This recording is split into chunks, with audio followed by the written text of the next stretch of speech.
So imagine a 14-year-old boy. Okay. Right? It's his very first day at a brand new middle school. And he walks into his classroom, he finds his assigned desk, sits down, and everything seems, completely normal.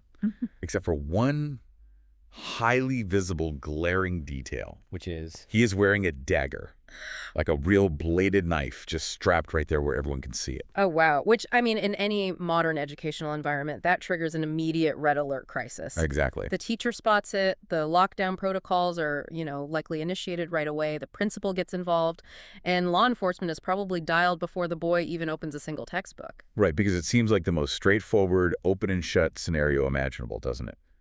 You cannot bring a deadly weapon into a school filled with children. No, absolutely not. We draw this clean, absolute line in the sand for public safety. But the moment you step into the actual labyrinth of Western legal systems, that sharp line just totally dissolves into something incredibly murky and honestly super complex. Because the law isn't actually treating all knives the same. Exactly. Because the fate of this 14-year-old boy depends entirely on a single invisible factor, and that is the origin of his conscience. So let's look at two different versions of this exact same boy. All right, lay it on me. So in version 1, the boy is a devout Sikh, and the dagger he carries is a kirpan. It's not a weapon to him at all. It is a mandatory, sacred symbol of his religious devotion. He's obligated by his faith to wear it at all times. Right. And if you actually look at the legal precedent in a lot of Western democracies, we're talking across North America, parts of Europe, that Sikh boy takes his school district to court, and he frequently wins. He wins. He does. He is granted a formal legal exemption to completely bypass the weapons ban, because the state essentially decides that since his conscience is bound by religious duty, well, the law just has to bend to accommodate him. His practice must be tolerated. Okay, so hold that thought for a second. Yeah. Because here is version 2 of our boy. Let's say this boy is not a Sikh. He comes from a deeply rooted rural family, maybe out in the country, with zero specific religious affiliations. Okay. However, for centuries, his community has held a really strict secular tradition. When a boy reaches a certain age, he is ceremonially given the family hunting knife. Carrying it is like the ultimate rite of passage. It's his identity. Exactly. It represents his bond with his ancestors, his transition to manhood, Yeah. the whole core of his personal identity. To strip him of that knife is basically to strip him of his manhood and violate his deepest sense of self. But if we look at those exact same legal systems, Yeah.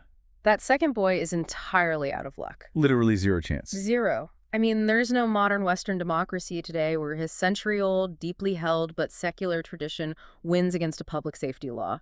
His conscience, no matter how deep, it simply does not carry the same legal weight. Right, so the Sikh boy wins, the rural boy loses. Why?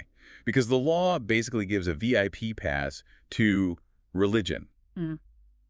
But when you read Brian Leiter's 2013 book, Why Tolerate Religion, which is what we're diving into today, you realize something pretty shocking. Which is that nobody actually knows why. Yes, nobody. Not the courts, not the philosophers, not the voting public. Nobody actually has a coherent, universally agreed upon reason for why that VIP pass even exists. It's just an inherited assumption. Exactly. So today, for our deep dive, we are tearing apart that legal double standard.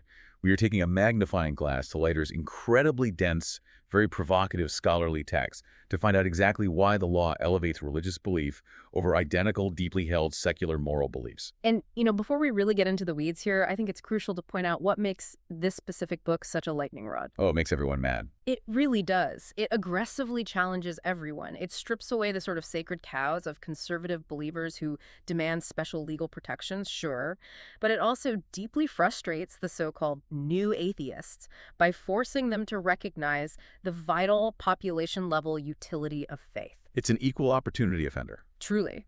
So, to you, the listener, our goal today isn't to defend either side. We're not here to endorse any of the political or religious factions that Leiter mentions in the text. We are going to look strictly and impartially at the bare mechanics of his legal and philosophical arguments. Right, we're popping the hood. Exactly, popping the hood. We're going to stress test his logic, see how human belief operates on a fundamental level, and figure out if the math behind our legal system actually adds up. Okay, so let's start by dissecting the vocabulary itself. Yeah. Because before we can decide if religion actually deserves special legal treatment, we have to define what the word toleration actually means in a philosophical sense. Which is trickier than it sounds. Right, because in everyday conversation, we use tolerant as basically a synonym for, like, welcoming or inclusive. We praise tolerant societies. But Leiter, who is channeling the English philosopher Bernard Williams here, points out that true philosophical toleration is much more abrasive than that. Yeah, it requires friction. Williams argued that you can only truly tolerate something if you actively disapprove of it, You have to hate it, basically. or at least strongly dislike it. You have to deem the belief, the practice, or the identity in question to be wrong, mistaken, or undesirable. If you don't care what someone is doing, if you're just like, whatever, do your thing, you aren't practicing toleration. You're just experiencing indifference. Exactly. Indifference is not toleration. Indifference is so easy. Like, I don't tolerate my neighbor painting their house beige because I literally don't care about the color beige. Right, it doesn't affect you. But if my neighbor decides to paint their house neon green with bright pink polka dots, and I think it is just an absolute aesthetic atrocity that completely ruins the neighborhood. An eyesore. A total eyesore. Yet I consciously choose to put up with it and not report them to the homeowners association. That is toleration. Because it requires a hierarchy of power and a negative judgment. Exactly. I have to possess the actual ability to stop you, I have to think you are dead wrong, and I have to actively stay my hand. And that specific mechanism, the staying of your hand, is crucial here. But Leiter warns us that we have to distinguish between genuine, principled toleration and what we might call fake toleration. Like pragmatic exhaustion. Yes, exactly. Throughout human history, a lot of what looks like a beautiful, tolerant society is actually just two groups who are too tired or too weak to keep killing each other. Right, so the first type of fake toleration Leiter identifies is the Hobbesian compromise. Right, going back to Thomas Hobbes. Yeah, Hobbes famously described the natural state of humanity as the war of all against all. So in a Hobbesian compromise, one dominant group puts up with a minority group not because they respect their inherent human rights, but because initiating a war to eradicate them is simply too expensive. It's too bloody, too risky. You tolerate the opposing faction because the cost of intolerance is your own potential destruction. It's essentially mutual assured destruction on a societal level. And, I mean, that isn't a moral virtue at all. That is pure egoism, self-preservation. If that dominant group suddenly invented a weapon that guaranteed they could wipe out the minority with zero casualties to themselves, that Hobbesian compromise would vanish overnight. It's just two rival mob bosses agreeing to a truce. They don't respect each other's right to exist. They just really don't want to get shot in the crossfire. Exactly. Then Leiter moves to the second type of fake toleration, which comes from John Locke. He calls it Lockean instrumentalism. What's Locke's angle on this? So Locke looked at the religious wars that were just tearing Europe apart, and he realized that the state shouldn't try to force religious belief because it's practically impossible to do it effectively. You can't force someone's brain to change. Right. Locke recognized that the human mind is somewhat of a fortress. You can hold a sword to someone's throat and force them to recite a prayer or attend a specific church, but you cannot use physical coercion to force their brain to genuinely believe the theology. Belief doesn't work like that. No, true belief responds to internal conviction and perceived evidence, not to physical threats. So the Lockean view is essentially just administrative realism. The state tolerates heretics because it literally does not possess the right tools to force genuine conversion. I always read this through the lens of Frederick Schauer's argument from governmental incompetence. Oh, that's a great framework for it. Yeah, Schauer usually applied this to free speech, but it translates perfectly to religious toleration. Think of it like being a parent to a highly rebellious teenager. A classic struggle. Right. You watch them walk downstairs in an outfit that you think is an absolute disaster. You don't step in and force them to change, not because you respect their fashion sense, but because you know the mechanics of the situation. If you push, they push back harder. Exactly.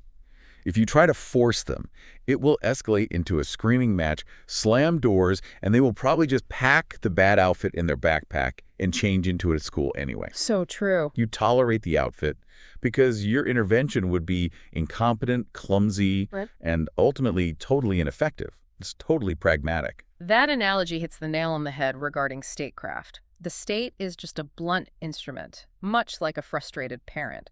But Leiter emphasizes that none of these, the Hobbesian fear of war, the Lockean inability to force the mind, or the Schauerian clumsiness of government, none of these represent principled toleration. Because they're all just practical workarounds. Right. Principal toleration only occurs when the dominant group actively disapproves of a practice, possesses the actual power and competence to successfully wipe it out without hurting themselves, and yet they consciously choose to let the practice flourish anyway. They recognize a higher moral or epistemic reason that restrains their power. Which brings us to the actual architecture of those higher moral reasons. Because if a powerful majority has the means to crush a minority belief they despise, why should they stay their hand? And Leiter points to two major traditions in modern moral thought that actually demand this principled toleration. The Kantian tradition, which was heavily modernized by John Rawls, and the utilitarian tradition, championed by John Stuart Mill. Let's start with Rawls, because his framework basically built modern Western constitutional theory, right? Pretty much, yeah. Rawls asks us to engage in this massive thought experiment to determine what a truly just society looks like. He calls it the original position, which takes place behind what he famously coined the veil of ignorance. I love the veil of ignorance. It's brilliant. So imagine that you and I, along with everyone else, are tasked with designing the fundamental rules, laws, and rights of a brand new society. But here is the catch. We have total amnesia about our own specific identities. We are behind the veil. Yes. We don't know if we will be born rich or poor, healthy or disabled, into the racial majority or a despised minority. And most importantly for our discussion, we don't know what our deep moral or religious convictions will be. I have absolutely no idea if my personal beliefs will be the popular ones celebrated by the masses, or the fringe ones that everyone else hates. Exactly. It's like the ultimate game of slicing the cake. If one person cuts the cake but the other person gets to pick their slice first, the person cutting is guaranteed to make the slices as perfectly equal as humanly possible, just to protect themselves from getting a tiny piece. That is exactly the mechanism Rawls relies on. Behind that veil, you are forced to be rational and self-protective. Rawls argues that any rational person in that scenario would demand one absolute unbreakable rule: equal liberty of conscience. Because you wouldn't risk it. You would never agree to a rule that says the majority can persecute the minority for their beliefs. Because when the veil lifts, you might discover that you belong to that persecuted minority. Right. Therefore, principled toleration isn't some generous gift the majority gives the minority. It is a basic requirement of structural justice. We tolerate others because we demand the structural guarantee that we will be tolerated ourselves. It's structural fairness born out of self-interest. Okay, so that's the Kantian Rawlsian side. But what about the utilitarian view? How does John Stuart Mill defend toleration? Because utilitarians aren't usually focused on abstract rights. They are obsessed with the math of maximizing overall human happiness and minimizing suffering. Right. They want the best outcome for the most people. So how does tolerating beliefs you actively hate maximize happiness? Mill takes what we call an epistemic approach. Epistemology is just the study of how we know what is true. And Mill argues that human beings are fundamentally historically fallible. We get things wrong constantly. All the time. We are terrible at knowing the absolute truth. We once thought the earth was flat. We once thought bloodletting cured disease. Because we are so fallible, the only way we can discover what is factually true, and more importantly, what kind of life is the most fulfilling life to live, is by allowing a massive, unregulated variety of beliefs and practices to exist out in the open. But I struggle with the actual mechanism of that, though. How does tolerating a practice that the majority knows is objectively bad or harmful actually help society find the truth? Because Mill believes society requires experiments in living. Experiments in living? Yeah. You cannot deduce human flourishing by sitting in an armchair and debating morality in a vacuum. You have to see the data. You have to see different lives lived in messy, real-world practice. Okay, you have to let people mess up. You do. Mill famously posed this question. How do we know that it is better to be a dissatisfied, highly intellectual Socrates than it is to be a perfectly happy, ignorant pig rolling in the mud? Well, presumably, we know the difference because we have observed the depth and the limits of both existences. Right? Like we've seen what a life dedicated only to bass player looks like, and we've seen what a life of intellectual struggle looks like, and we've made an empirical judgment based on that. Precisely. You need the data from the experiment.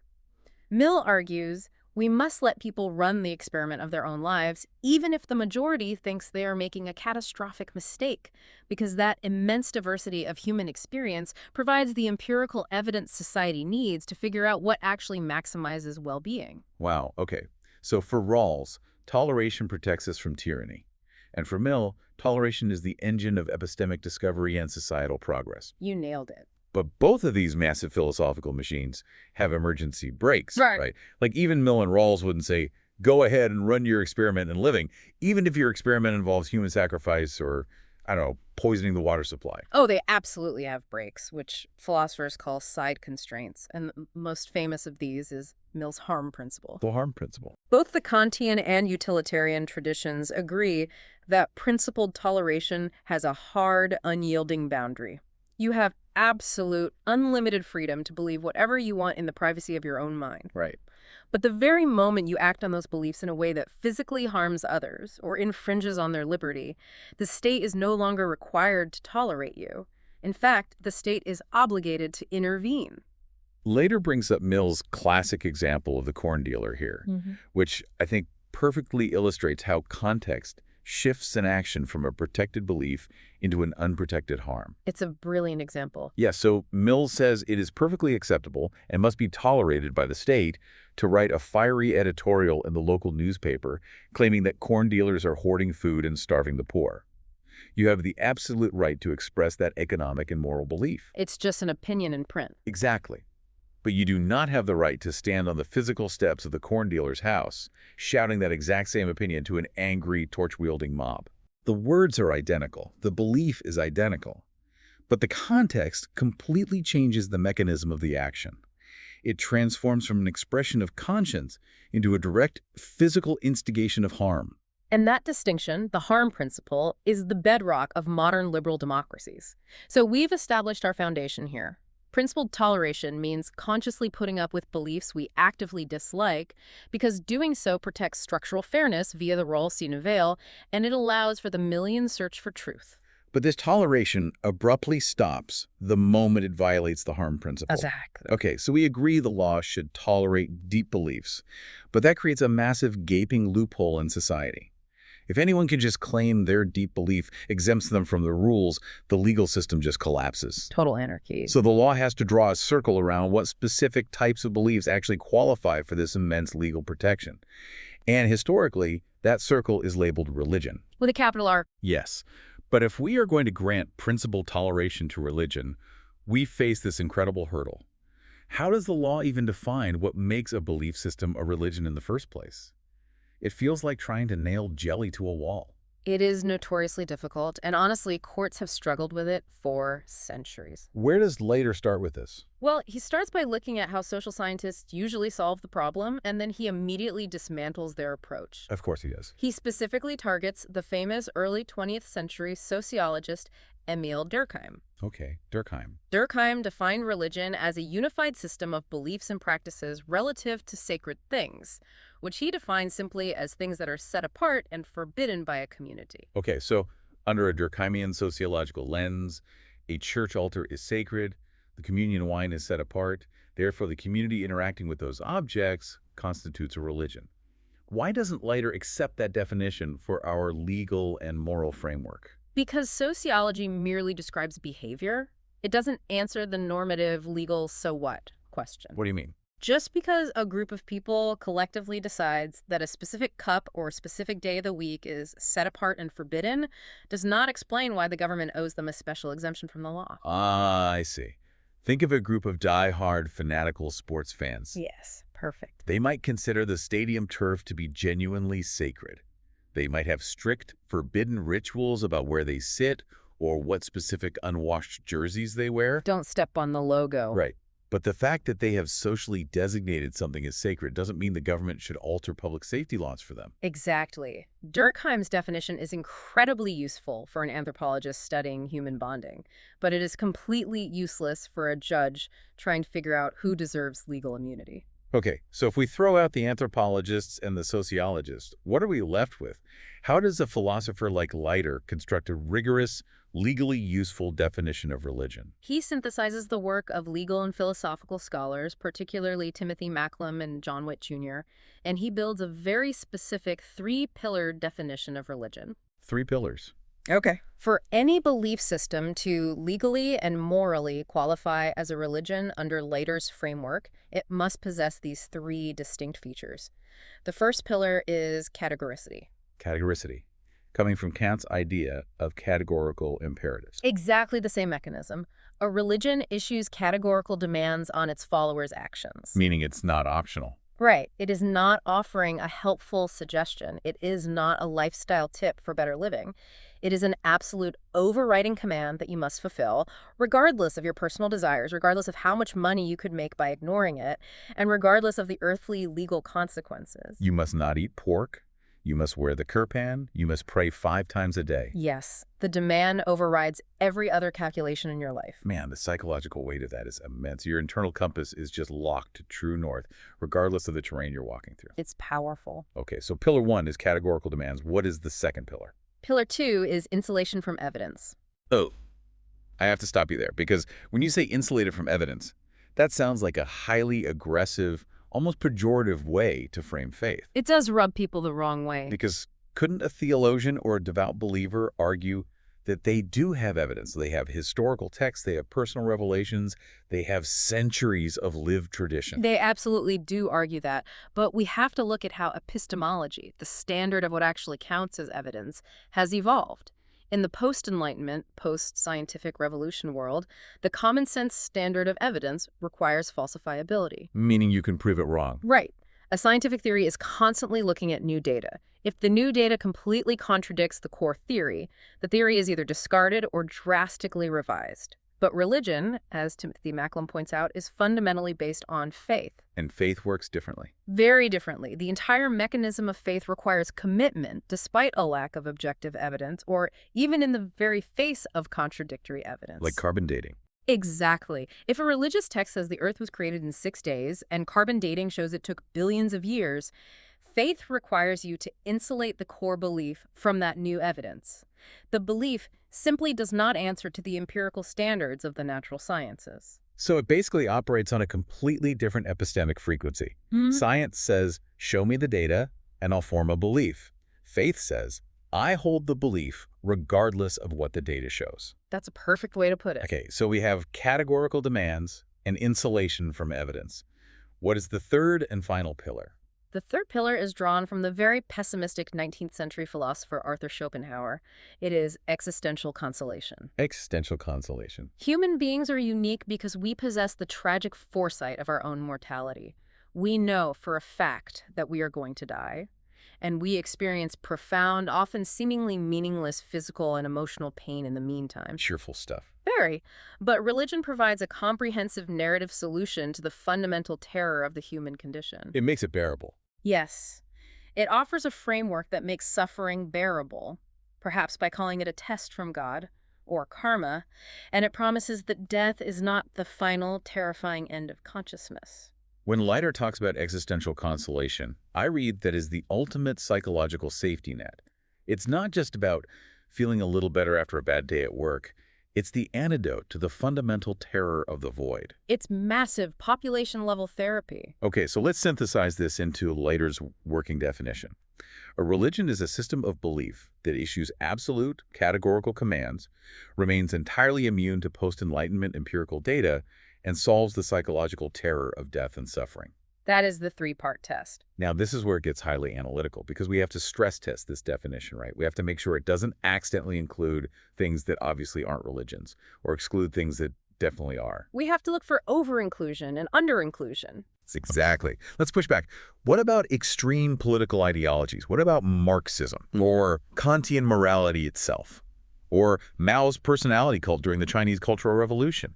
Because millions of people followed Mao with an intensity and devotion that looked exactly like religious fervor, didn't they have categorical demands? They unquestionably did. A committed communist in the mid-20th century or a Red Guard during the Cultural Revolution, they absolutely acted on categorical imperatives that overrode their personal desires. So why aren't they religions? Because Leiter argues that these ideologies fail when you test them against the other 2 pillars. Let's start with Marxism. Marxism definitely issued categorical demands for violent revolution and class equality, but it fundamentally failed the second pillar, insulation from evidence. How so? Karl Marx did not present his theories as spiritual faith. He explicitly designed historical materialism as a hard science of history. He believed the inevitable collapse of capitalism was a scientific fact, measurable by economic data and historical trends. Oh, which means it was tethered to reality.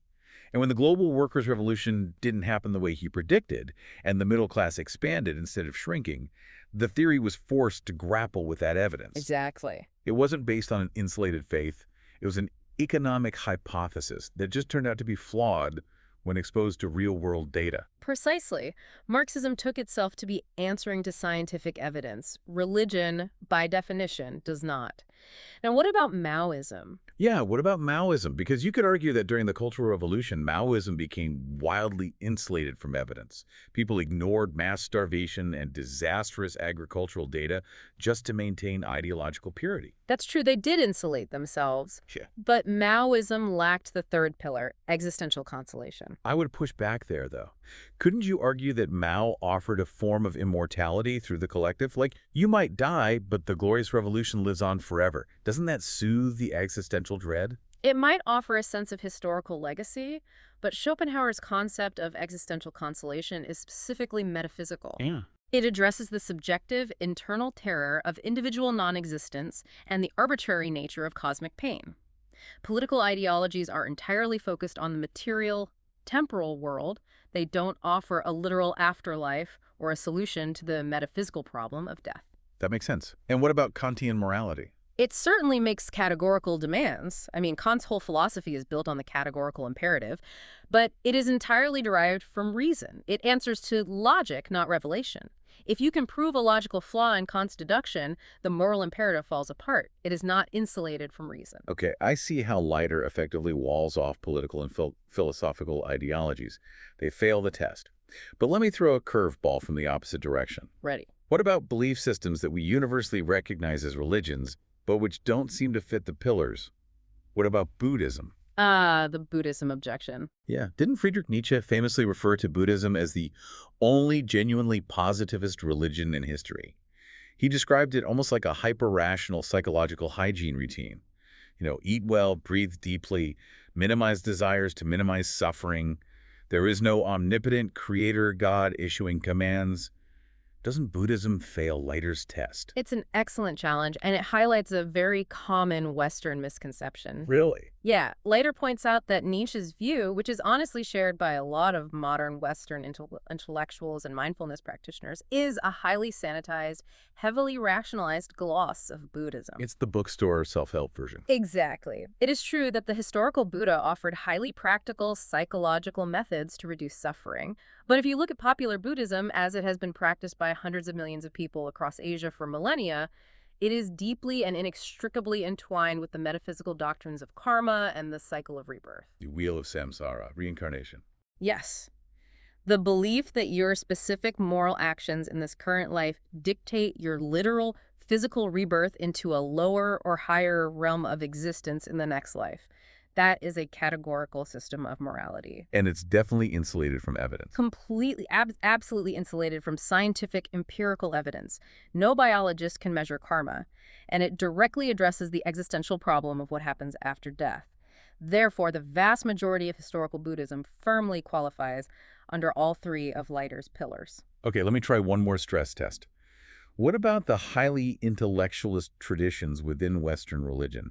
I'm thinking of Thomas Aquinas' natural theology or modern proponents of intelligent design. Right, the ones who argue science proves God. Exactly. These groups aggressively claim that they're using evidence. They point to the incredible complexity of the human eye or the fine-tuning of gravitational constants in the universe, and they say, look, here's the empirical scientific evidence for a creator. If they're using scientific data, doesn't that mean they fail the second pillar? They aren't insulated from evidence? Leiter is particularly sharp on this exact point.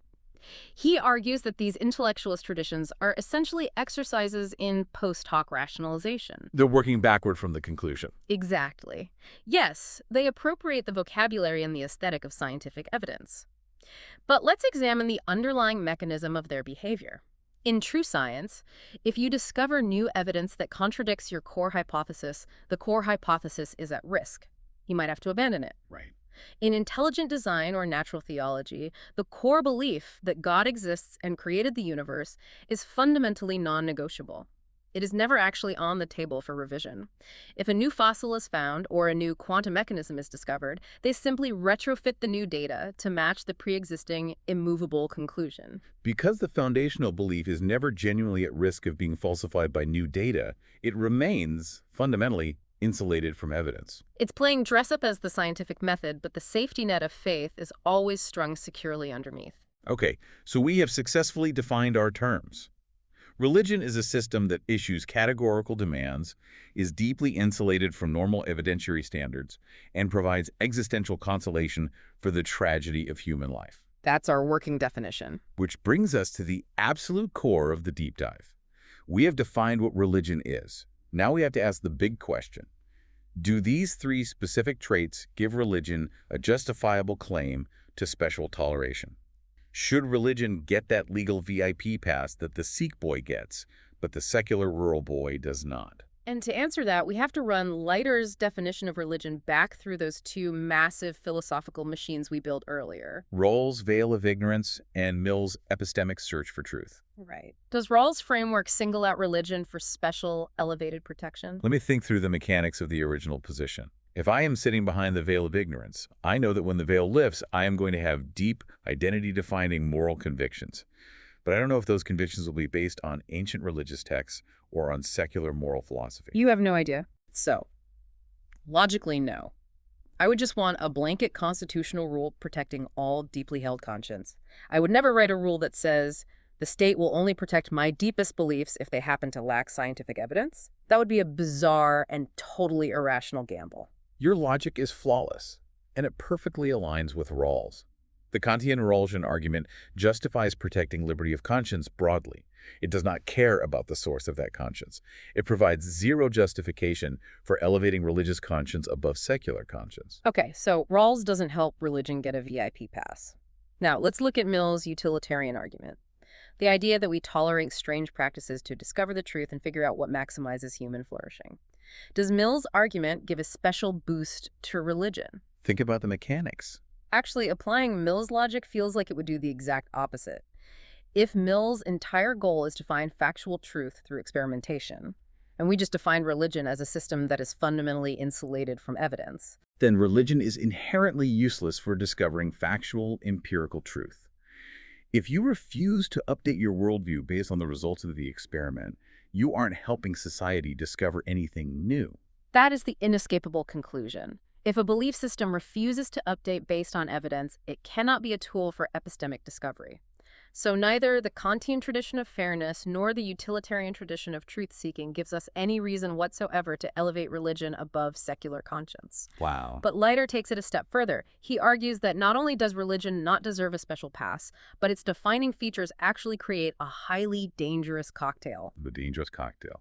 Let's break down the ingredients of that specific brew. It is the combination of the first two pillars, categorical demands combined with insulation from evidence. Think about how psychologically and socially volatile that mixture is. Oh, it's intense. You have a human being who believes they must perform a specific action no matter what the earthly costs are, and they hold this belief entirely immune to external evidence, logical persuasion, or societal pushback. That is genuinely terrifying. That means someone believes they must act, and no amount of real-world feedback, no amount of visible consequence can alter their trajectory. It can be terrifying. Now, Leiter is very careful here, and we must be too. He explicitly acknowledges that this exact psychological cocktail has been the engine behind some of the most incredible acts of moral courage in human history. Because they don't care about the risk. Exactly. When a person is completely immune to worldly incentives, when they don't care about going to jail, losing their job, or being killed, they can stand up against horrific, overwhelming state power. Devout religious believers were at the very forefront of the resistance against the nightmare of Nazi Germany. And the civil rights movement? Yes. They were the unbreakable backbone of the civil rights movement fighting apartheid in South Africa and systemic segregation in the United States. Their categorical faith, completely insulated from the terrifying evidence of state violence, gave them the superhuman strength to face down attack dogs, fire hoses, and death camps. It's an incredibly powerful force for good in those contexts. But the obvious problem is that it is a double-edged sword without a handle. Because that exact same psychological cocktail, I must do this, God commands it, and no earthly evidence or human suffering can convince me otherwise, is exactly what allows someone to strap a bomb to their chest and walk into a crowded market. Or fly a passenger jet into a skyscraper. Or bomb a medical clinic. The mechanism is identical. It is.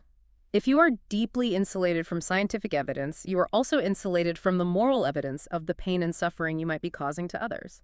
You become immune to the argument that your actions are destroying human flourishing. You are operating on a completely separate plane of reality. Which leads to an inevitable, jarring question.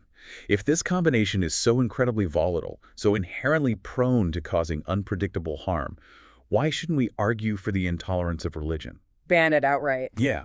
Why shouldn't a rational democratic state look at that dangerous cocktail and say, this is too risky for public safety, we are going to actively suppress it?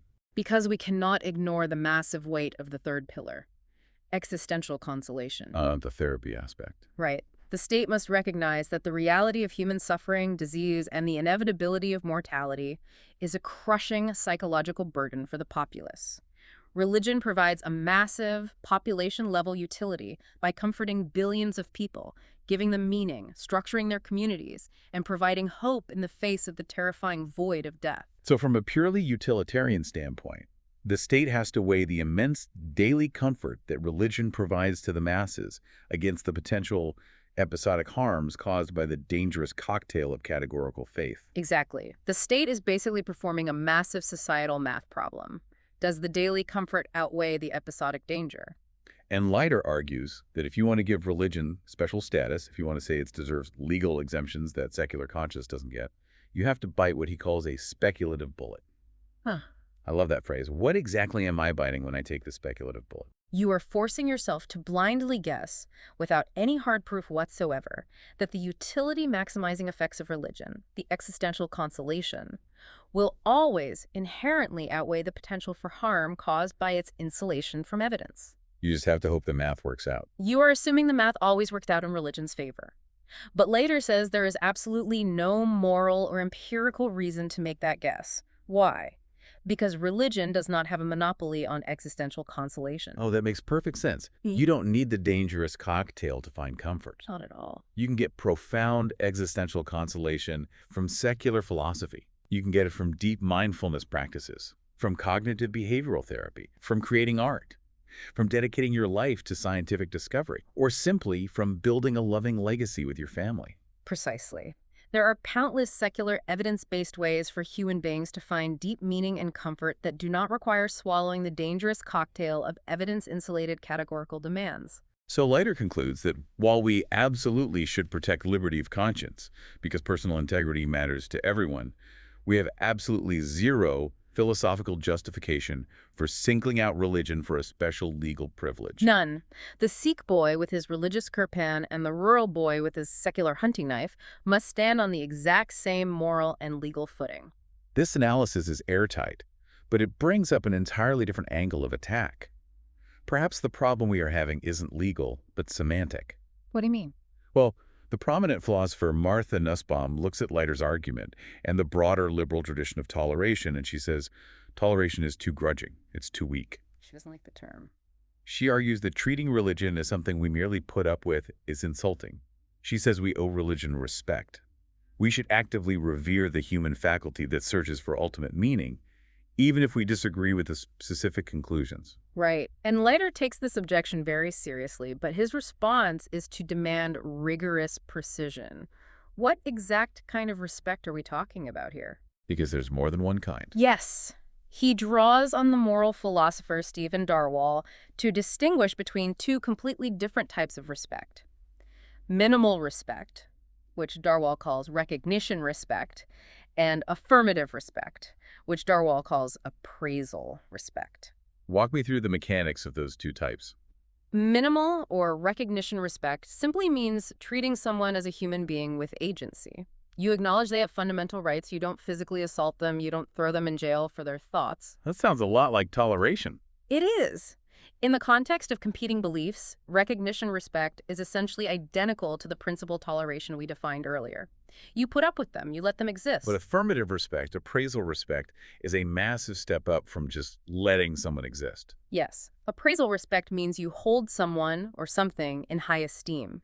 You value it because you judge it to be excellent or because you believe it holds intrinsically valuable views. You appraise it positively. And Nussbaum is arguing that a just society should give religion appraisal respect. Let's test the social reality of that with a real-world scenario that Leiter includes in the text.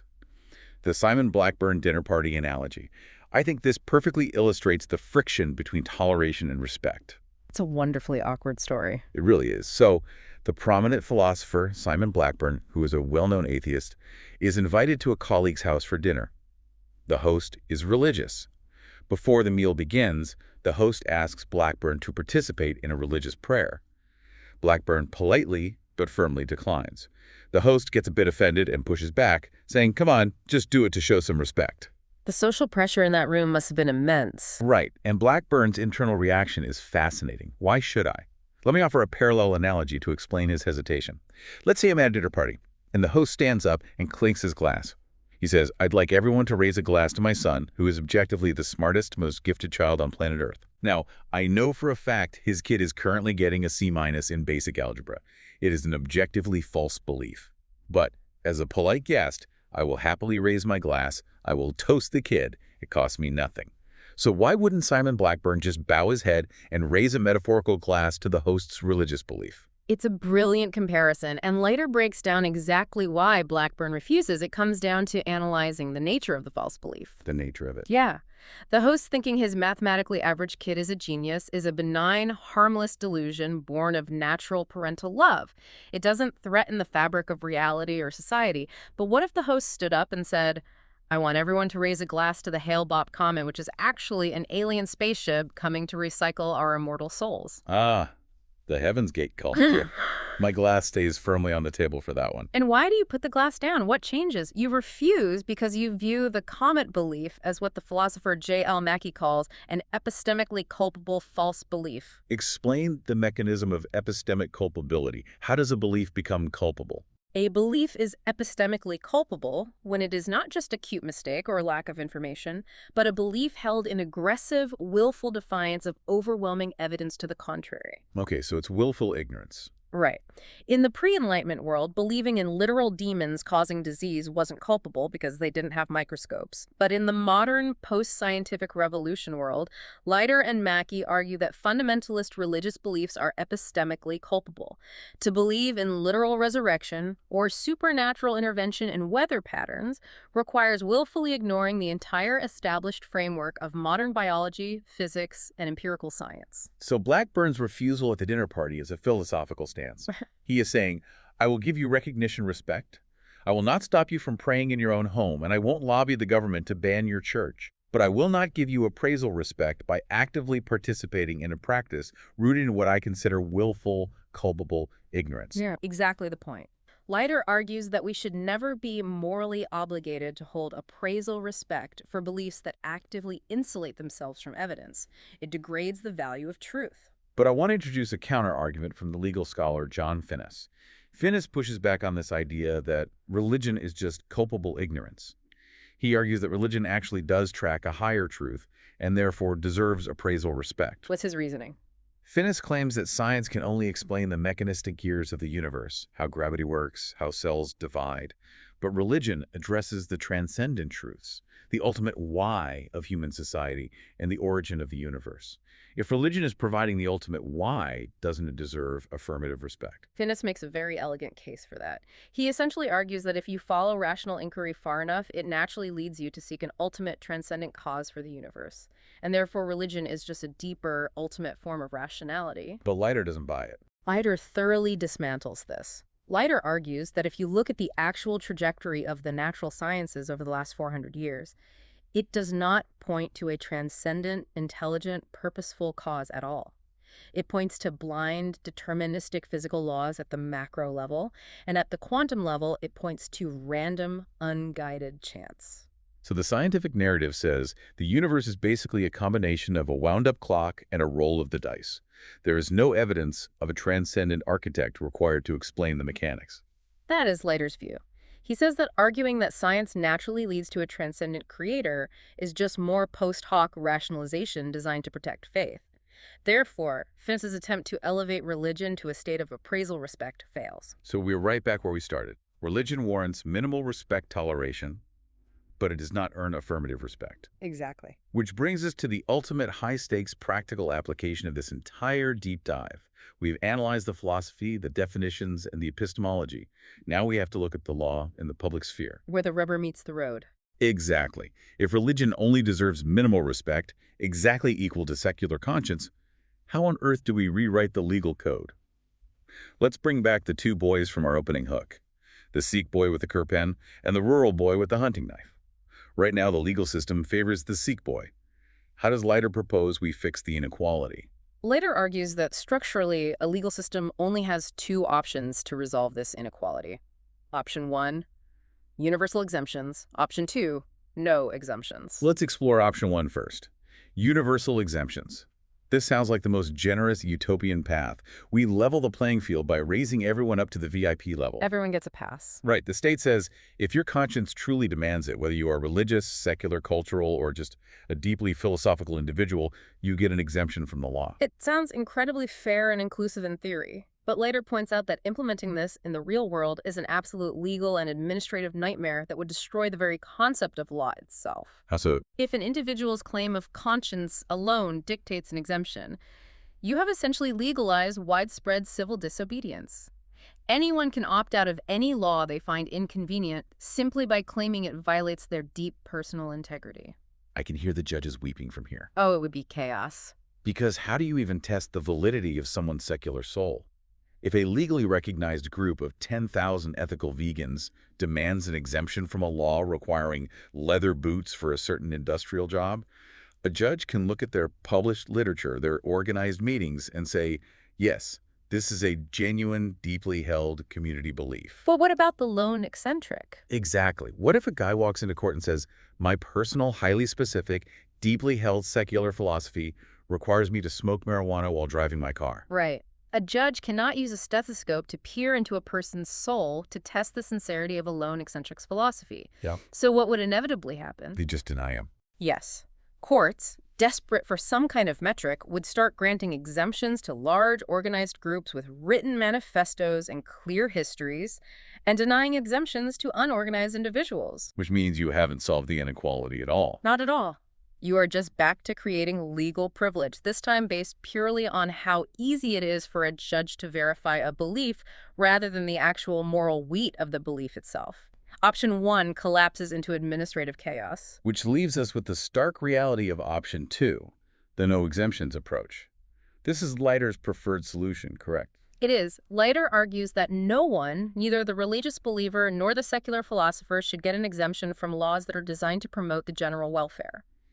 If the democratic state passes a neutral, generally applicable law designed to keep people safe, healthy, or equal, your private conscience does not give you a VIP pass to ignore it. Wait, is there any caveat to this? What if my requested exemption doesn't actually hurt anyone else? Yes, Leiter includes a strict, logical caveat. You can only be granted an exemption if your specific practice does not shift burdens or risks onto other people. Okay, let's look at 2 examples to see the mechanism at work. Sure. So, if your religion dictates that you cannot work on Saturdays and your employer can easily schedule you for Sundays without forcing your coworkers to do extra work or lose money, fine. That's an easy, burden-free accommodation. But what if your religion says your children do not need vaccines? Under Leiter's rule, no exemption. Because remaining unvaccinated shifts a massive biological health risk onto the rest of society, particularly the immunocompromised. Precisely. The tragic return of diseases like measles and whooping cough in various communities is a direct, measurable result of burden-shifting religious exemptions. Okay, I understand the logic, but I have to push back hard on the no exemptions approach on behalf of minority groups. Go for it. If nobody gets an exemption from general laws, aren't we just establishing a tyranny of the majority? Because the majority culture is the one writing the laws in the legislature. They are naturally going to write laws that perfectly fit their own religious and moral conscience. They aren't going to accidentally ban their sacred practices. They will write laws that ban the practices of the minority. Doesn't no exemptions just become a blunt weapon to oppress minority religions? That is a very real, very heavy criticism. It has been famously articulated by Martha Nussbaum, who argues that the no exemptions rule crushes minority life. And Leiter does not shy away from it. He fully admits that a no exemptions regime will inevitably burden minority groups more than the dominant majority. So he just accepts that inequality. He accepts it because, and this is the absolute crux of his argument for equality granting exemptions only to religious minorities, is completely arbitrary and deeply unfair to secular minorities. Because the rural boy with the hunting knife is also a minority. He's just a secular one. Exactly. If a general welfare law accidentally burdens a minority group, it is a tragedy. But attempting to fix that tragedy by throwing a legal lifeline only to the religious minority while letting the secular minority drown is an offense to the very concept of equality. The law must be blind to the source of your conscience. It cannot play favorites. So, under Leiter's rigorous system, both the Sikh boy and the rural boy are out of luck. The school safety rule says no knives, period. Right. It is a stark, mathematically rigorous application of equality. But let's scale this up to the macro level. We've talked about individuals, but how does this apply to entire countries that explicitly favor a specific worldview? How does Leiter's framework view state-established religions, or conversely, state-established secularism? Leiter gives us an incredible comparative analysis of France and Britain to illustrate this. Let's start with France. So France practices laïcité, which is a strict, state-enforced secularism in the public sphere. Unlike the U.S. separation of church and state, which is mostly about government not funding religion, laïcité actively polices public spaces. They ban things. Yes. France famously passed laws banning students from wearing conspicuous religious symbols in public schools. No large crosses, no Jewish kippahs, and most controversially, no Islamic headscarves. The French government argues this is absolutely necessary to maintain a neutral, equal public space where citizens are French first and religious second. And what does Leiter say about laïcité? Does it align with his no exemptions equality? Surprisingly, no. Leiter argues that the French approach is actually a massive violation of principled toleration.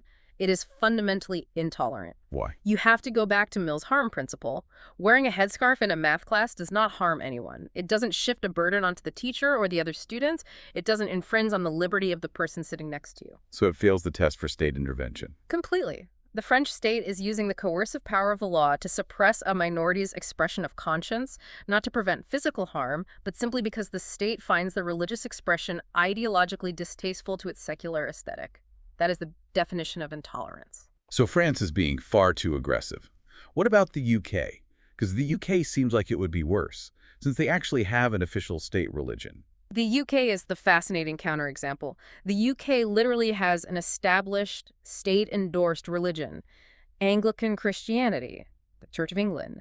The monarch is the official head of the church. State-funded schools are legally required to have mandatory moments of broadly Christian-themed reflection.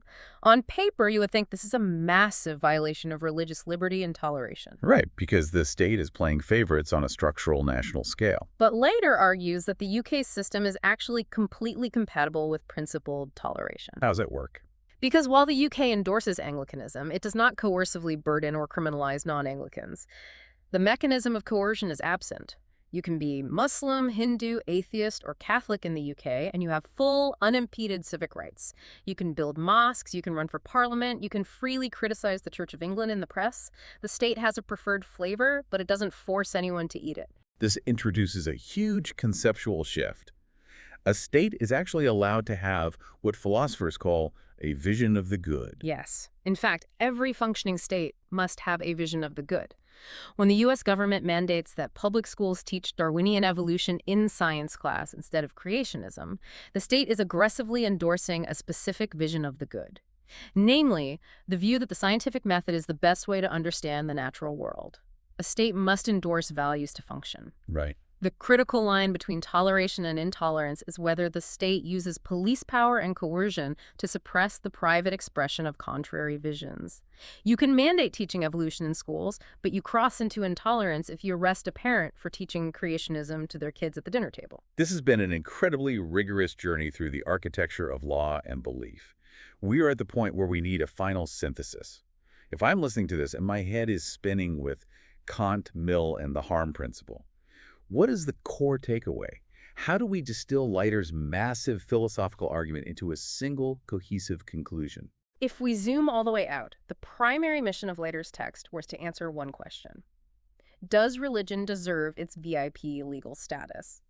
And the journey showed us that while principal toleration is absolutely essential, we must protect liberty of conscience to ensure fairness and allow society to seek the truth. Religion itself does not possess any unique traits that justify elevating it above secular conscience. Those are the pillars. Exactly. We dissected what religion is, categorical demands, insulated from evidence, providing existential comfort. We found that this exact combination of fervor and lack of evidence is uniquely volatile, capable of inspiring both incredible courage and horrific terror. So the ultimate takeaway from the source material is a demand for true, unyielding equality before the law. No favorites. A democratic society shouldn't single out religion for persecution, but it also shouldn't grant it a blank check to ignore laws designed for the general welfare. The Sikh boy and the rural boy, the devout priest and the secular philosopher all must stand on equal moral footing beneath the umbrella of a neutral, universally applied law. It is a powerful, intellectually satisfying argument for a truly level playing field.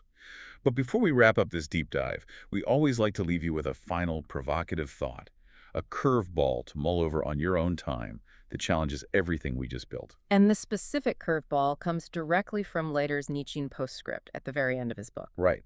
Throughout this entire discussion, we have operated on a massive, unspoken assumption that we inherited from the Enlightenment.